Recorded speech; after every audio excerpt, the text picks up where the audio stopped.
여러분 평안하십니까? 오늘도 말씀과 함께 주님의 은혜 가운데 거하시기 바랍니다. 오늘 말씀은 아모스 6장입니다. 아모스 선지자는 마음이 교만한 자들에게 메시지를 선포합니다. 화 있을진저 시온에서 교만한 자와 사마리아 산에서 마음이 든든한 자, 곧 백성들의 머리인 지도자들이여 이스라엘 집이 그들을 따르는도다. 아모스는 시온, 그러니까 남유다의 예루살렘과 북이스라엘의 사마리아를 함께 책망하고 있는데요. 1차적으로는 북이스라엘을 향해 메시지를 선포했지만 이스라엘의 죄를 그대로 답습하고 있는 유다를 함께 생각했던 것입니다. 그래서 시온에서 교만한 자와 사마리아 산에서 마음이 든든한 자라고 함께 묶어서 말했던 것이죠.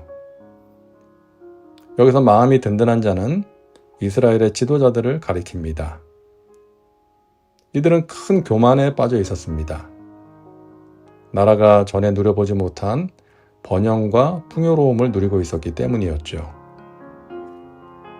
너희는 흉한 날이 멀다 하여 포악한 자리로 가까워지게 하고, 이 말씀을 새 번역 성경으로 보면 이해하기가 쉬운데요. 너희는 재난이 닥쳐올 날을 피하려고 하면서도 너희가 하는 일은 오히려 폭력의 날을 가까이 불러들이고 있다.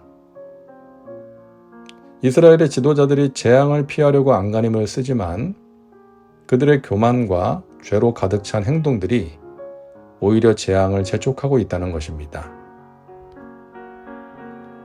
아모스는 분노에 가득한 목소리로 사마리아 귀족들의 사치와 방탕함을 비난합니다. 상하상에 누우며 침상에서 기지개 켜며 양떼에서 어린 양과 우리에서 송아지를 잡아서 먹고, 이스라엘은 당시 상아를 전량 수입했습니다. 고가의 수입품인 상아로 만든 상에 누워서 지낸다는 것은 지극히 호화스러운 생활을 말하는 것이죠. 그들은 고기를 먹어도 육질이 최고로 좋은 어린 양과 송아지를 잡아서 먹었습니다. 당시 서민들은 고기를 먹기 힘든 시절에 귀족들의 밥상에는 수시로 고기가 올라갔던 것이죠. 비파 소리에 맞추어 노래를 지절거리며 다윗처럼 자기를 위하여 악기를 제조하며, 그들은 수시로 잔치를 열어서 먹고 마셨는데 밴드를 동원해서 흥을 돋구었습니다. 다윗은 하나님을 찬양하기 위해 악기를 만들고 연주를 하게 했는데 이들은 단지 자신들의 흥을 돋구기 위해, 분위기를 띄우기 위해 연주를 하게 한 것이죠. 대접으로 포도주를 마시며 귀한 기름을 몸에 바르면서 요셉의 환난에 대하여는 근심하지 아니하는 자로다. 요셉의 환난은 이스라엘이 당면한 상황을 표현하는 것입니다. 이스라엘의 귀족들은 나라의 어려운 상황에 대해 별 관심이 없습니다. 그저 번영과 풍요로움에 취해서 임박한 심판의 날에는 관심을 끄고 살았던 것이죠. 자, 그런 그들을 향해 하나님께서 심판을 선포하십니다. 그러므로 그들이 이제는 사로잡히는 자 중에 앞서 사로잡히리니 기지개 켜는 자의 떠드는 소리가 그치리라. 그러므로 라는 말로 심판 선언이 시작되는데요. 심판은 분명히 올 것이며 그것은 그동안 이스라엘이 저지른 죄의 결과라는 것입니다. 돌아오라는 하나님의 간곡한 권면과 경고에도 불구하고 여전히 교만과 사치와 향락에 빠져있는 그들을 심판하시겠다고 말씀하십니다.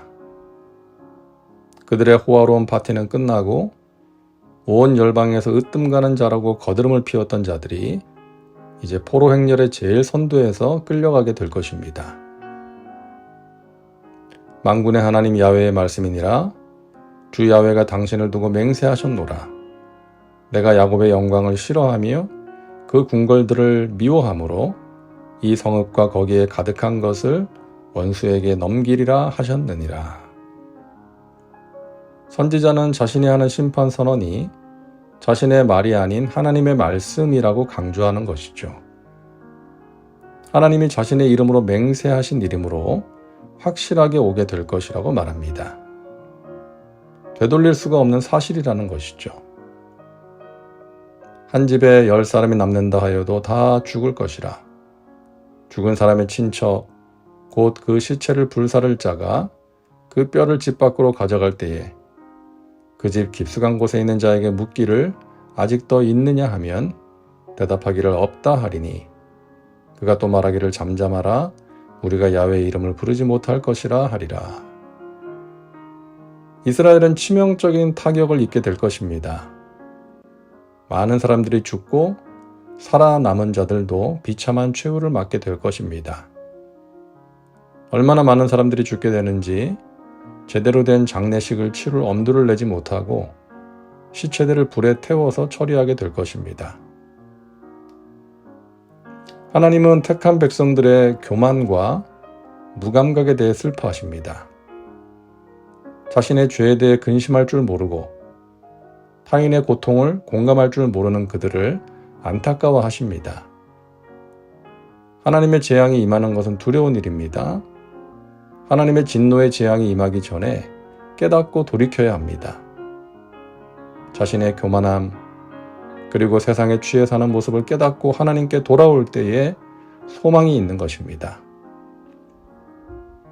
여러 번 반복되는 내용인데요.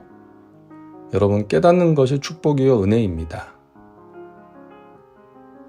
미국에서 한 젊은 신참 기자가 의원들은 모두가 전응아들이다 이런 제목으로 기획 기사를 썼습니다. 물론 논리적으로 사실을 바탕으로 글을 썼죠. 그런데 선배 기자가 그 기사를 읽어보더니 충고를 했답니다. 너 이 기사가 나가면 어떻게 뒷감당을 하려고 하느냐. 이 제목에 문구 하나만 추가해라. 그러면 괜찮을 거다. 젊은 신참 기자는 경험이 많은 선배의 충고를 받아들였습니다. 의원들은 몇 사람만 빼고 모두가 전응아들이다. 이 기사가 나가고 나서 아무 항의도 없었다는 거예요. 의원들 모두가 자기는 그 몇 사람에 해당된다고 생각했기 때문이죠. 사람들이 자기를 그렇게 생각하면서 사는 것 같습니다. 자기는 아닌 것처럼, 자기는 예외인 것처럼, 자기는 옳고 괜찮은 것처럼.